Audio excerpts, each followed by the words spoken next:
Hey everybody, it's low carb and keto nutrition specialist Amy Berger bringing you, as always, keto without the crazy. We have lots of new subscribers recently, and I think it's mostly due to my recent video called Keto Without the Crazy. So, if you are new here, or if you're not so new here, and you love the message of keto without the crazy, and you want to spread the message of keto without the crazy, just a reminder that we have merch. We have some keto without the crazy swag available for you. Check out the merch store link in the notes. Obviously, we have some coffee mugs. You know it's not me, it's not keto without the crazy without a coffee mug. And we also have very, very sturdy canvas tote bags for all your, farmer's market needs or going to the library or the supermarket or hanging out at the beach this summer or whatever. We also have t-shirts, sweatshirts, hoodies. I think we have hoodies. All this good stuff. My friend Sarah helped create this adorable logo with the bacon and eggs, keto without the crazy. So cute. Yeah, and different colors are available. Black mug, not your thing. You can order a different color.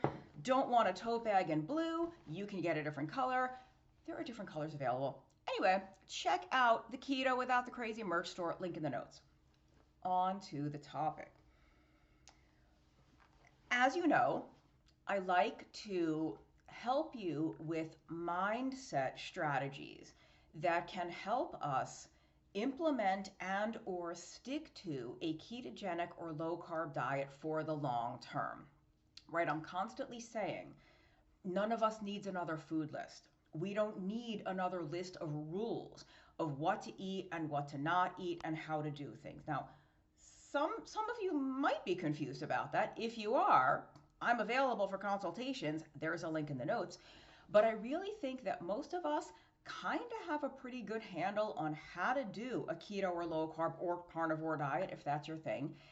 And we just have a really hard time actually doing it and doing it consistently for a long enough time to actually start getting the results we want.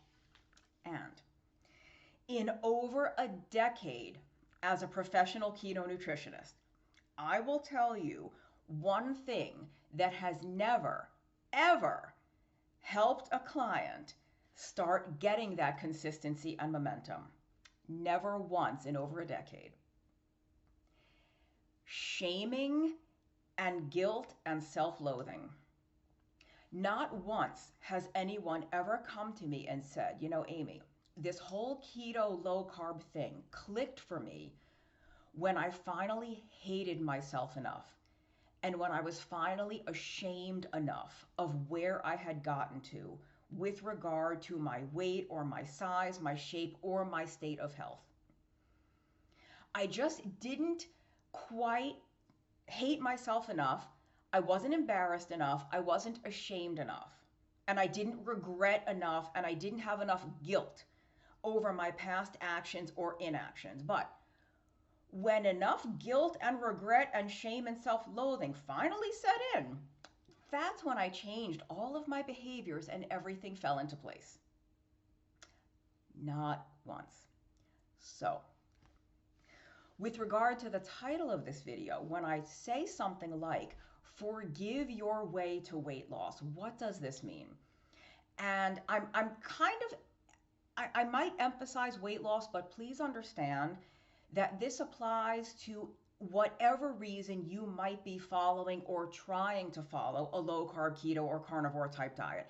Whether you're trying to reverse type 2 diabetes, whether you are trying to reverse PCOS, or get off your blood pressure medicine, or improve your skin, or for mental health, whatever it is, I suspect that I'm probably going to inadvertently emphasize weight loss. But if I do, just know that pretty much anything I say about this really does apply to any other reason you might be trying to follow a lower carb way of eating.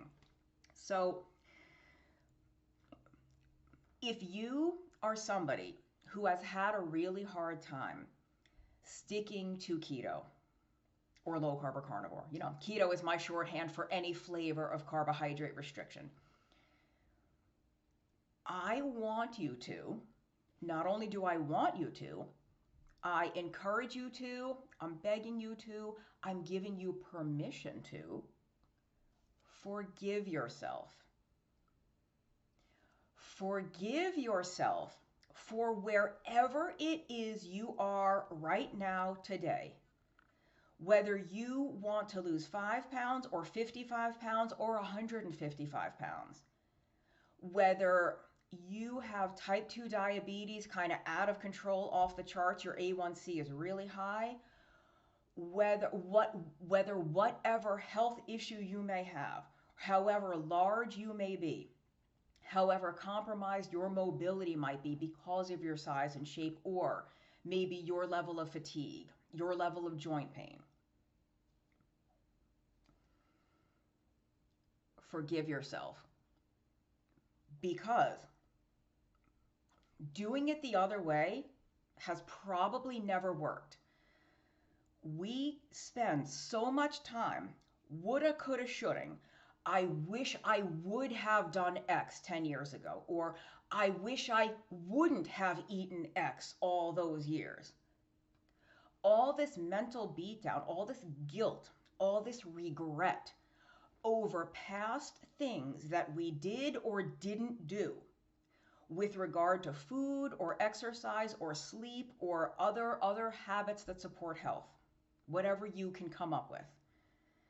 All of this regret and shame and guilt over past things that we did or didn't do that we perceive, rightly or wrongly, because we don't know what, we can never predict for certain what caused us to be where we are today.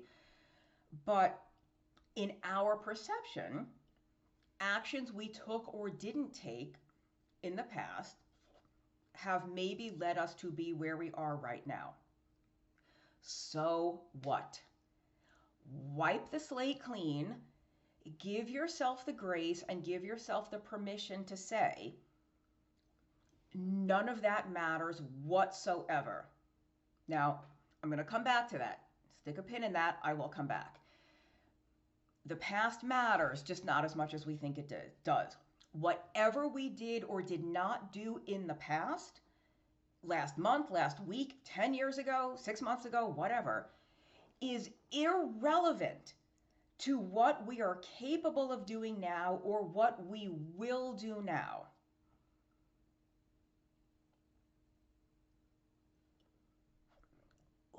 Who cares why you are where you are now today?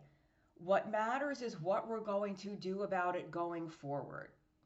One of my mentors has the most wonderful line. She says something like, your past is a great teacher, but it's not a fortune teller. Thank goodness, right? If everything we did in the past, oops, excuse me, I just hit my desk, predicted what we were going to do in the future, we'd all kind of be in big trouble. The good news is you get to start fresh, wipe the slate clean anytime you choose to. You just have to give yourself the permission to do it. To leave the past in the past, leave whatever eating behaviors you had or didn't have that you maybe wish you had. Whatever happened or didn't happen in the past, leave it there. Decide now what you're going to do going forward. And when I said stick a pin, the past is a good teacher, not a fortune teller. The past can be a very good teacher if we use it to inform better decisions and better actions now and going forward, rather than using the past to beat ourselves down and to cloak ourselves in that regret and shame. That regret and shame that has never, ever been helpful for spurring us on to take helpful, constructive, productive action. We can maybe use it to say, yeah, I wish I hadn't done that. Let me do my best to stop doing that now and move forward in a better way, move forward in a different way. Or I wish I had done XYZ in the past. Ooh, What a great opportunity for me to start doing XYZ now. You can do that. You can learn from past actions or inactions without the guilt and shame and regret. You can use it as very informative data, I guess, as very, I'm not finding the right words. You can just use it as helpful information, helpful feedback, I guess, to guide future actions in a better direction.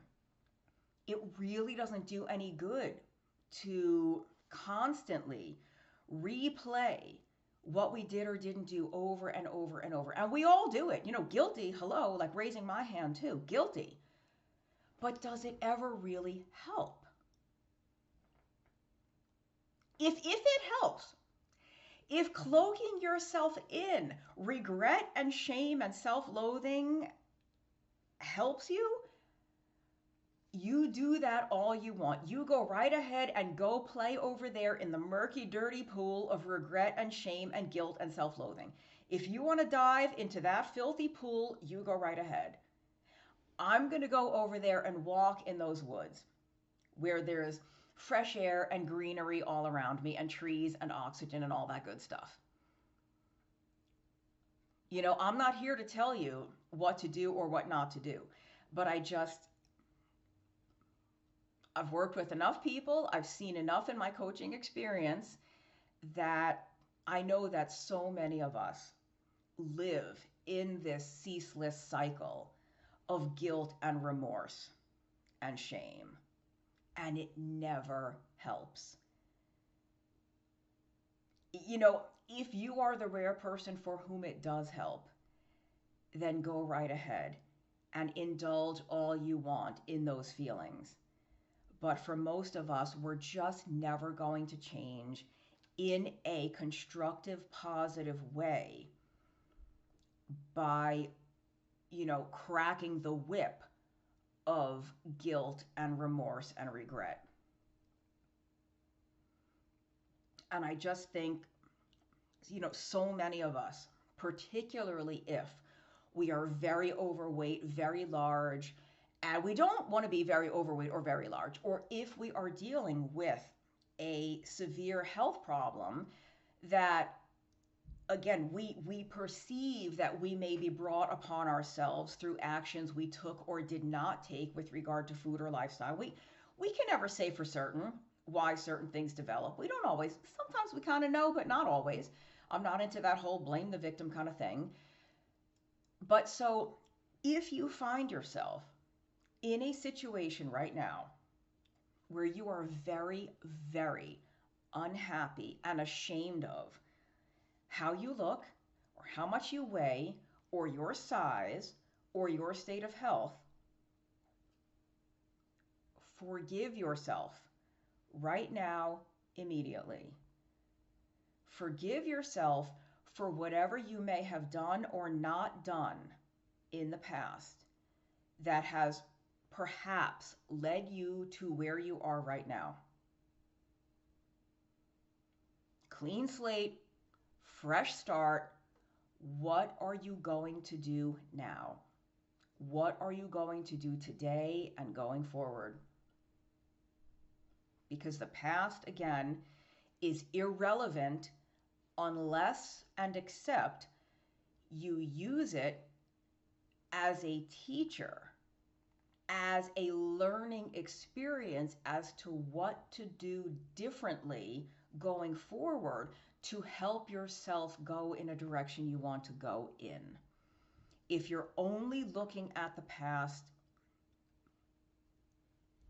with the intention or just as a reason to beat yourself up, maybe even to hold yourself hostage, so to speak, like, I don't deserve to lose weight. I don't deserve to look a certain way. I don't deserve to feel better. I don't deserve to be healthy because I've done all of these things, or I haven't done all of these things. Forget it. Forget it. It's killing you. It's keeping you stuck. It is not helping one bit. So no matter how true it might feel, no matter how accurate it might feel in every fiber of your being, it's not helping. And that's something I learned from cognitive behavioral therapy. You ask yourself the question, is this true? And a lot of the times the stories we tell ourselves are not true, but even if we think they're true, if we think they're true and they feel true, is it helpful? It doesn't matter if something's true if it is not helpful to constantly think it and constantly say it to ourselves. If it's not helping us get to where we want to go, let it go. Drop it like a hot rock. Okay, coming up on 16 minutes, I'm going to stop beating the horse. I think it's dead. I just really, sometimes you just need to hear that. You need to hear someone tell you that it's okay. Wherever you are right now, whatever you weigh, whatever size you are, whatever your state of health, whatever situation you find yourself in, it's okay. Forgive yourself for whatever may have brought you here and move on. Take constructive, productive, helpful action today to start rewriting that story and changing the trajectory of that story. Okay, hope that's helpful. If you haven't subscribed to the channel already and you want some more down to earth, plain English, no nonsense, non-sensational stuff about keto, you want the keto without the crazy, definitely subscribe and click the bell if they still have the bell. I don't know, YouTube constantly changes stuff. Whatever the algorithm is, subscribe so you don't miss new videos. Remember to check out the merch, Keto Without the Crazy. And until next time, keep the crazy out of your keto. Thanks for watching.